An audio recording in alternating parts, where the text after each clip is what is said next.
This is Franklin versus Gwinnett County Public Schools. This is Ryan Madison for EDU 503. The facts of this case are Christine Franklin, a sophomore in high school, alleged that from 1986 to 1988 she was sexually harassed by Andrew Hill, a teacher and a coach. According to Ms. Franklin, Coach Hill engaged her in sexually explicit conversations, forced kissing, and coercive intercourse on school grounds. Ms. Franklin also claimed that other teachers and administrators were made aware of the harassment and that other students were also subjected to it, but the teachers and administrators did nothing about it. In fact, Ms. Franklin was even discouraged by school personnel from bringing charges against Coach Hill. The school launched an investigation, but it was actually closed in 1988 when Coach Hill voluntarily resigned. The facts of the case also say that Ms. Franklin eventually sued for monetary damages under Title IX. Title IX states in part that no person shall, on the basis of sex, be excluded in participation, be denied the benefits of, or be subjected to discrimination under any education program or activity of receiving federal financial assistance. So a lot of people think of Title IX simply as boys and girls have an equal number of sports, but it also deals with discrimination based on sex. And the rest of the facts of the case are a federal district court dismissed Franklin's suit, saying that Title IX did not allow for monetary relief. And then the 11th Court of Appeals affirmed that decision.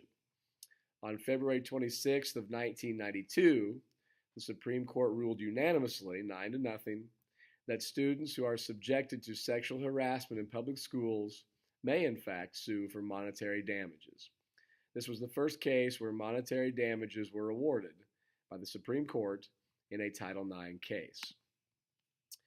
So the other side of the case was the respondents argued, and the two lower courts actually agreed with this, that there were three reasons why they should not apply the traditional presumption in favor of appropriate relief in this case. The first reason was an award of damages violates the separation of powers because it expands the federal court's power into the area that is actually governed by the executive and legislative branches. The Supreme Court said that this was a misconception of the terms course of action versus remedy. A course of action is a fact or facts that enable a person to bring an action against another person, whereas a remedy is the means by which a court can enforce a right, impose a penalty, or make another court order to impose its will.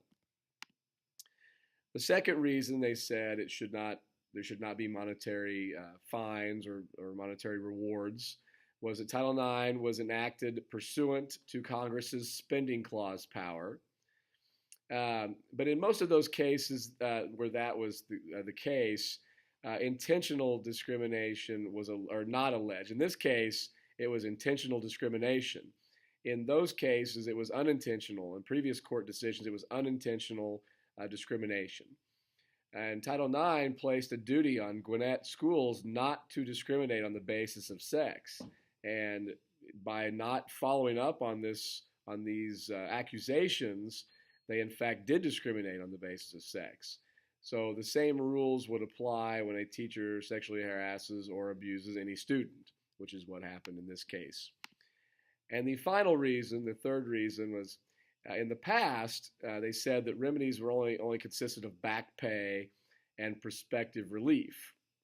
Well, in this case, the student had no claim to back pay. She was no longer in the school district. And not only was she no longer in the school district, but the teacher was no longer in the school district either. So there really was no prospective relief or back pay that could be given as a remedy. So the court again ruled 9-0, that a remedy of damages is available for an action brought to enforce Title IX. And the judgment of the Court of Appeals was then reversed, and the case was remanded. It was later resolved with an out-of-court settlement. There are many implications for an athletic director here, but the very first one is any claims of sexual harassment or sexual misconduct against a student have got to be taken very seriously. It doesn't matter how popular the coach is, how long they've been there, how clean their record is.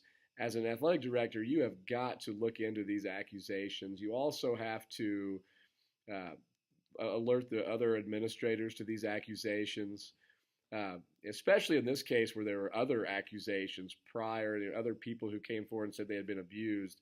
You must take action in that case. And if, as an athletic director, I would find any impropriety, I would have to act swiftly to suspend or recommend to remove the coach from their duties. I mean, the suspension, if it's a very credible claim at all, should probably happen immediately, and then go through due process. Obviously, you have to do that.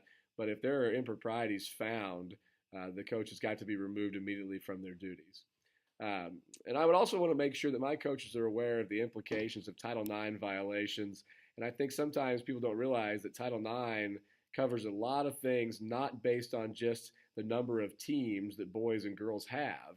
The opportunities for boys and girls have become much more equal, but there are still a lot of areas where Title IX, a lot of areas that Title IX covers that are more than just the number of sports teams you have. So I would make sure that my coaches are well educated in all of those things and understand that there are other implications, and make sure that they are not doing things that are violations of Title IX. Thank you.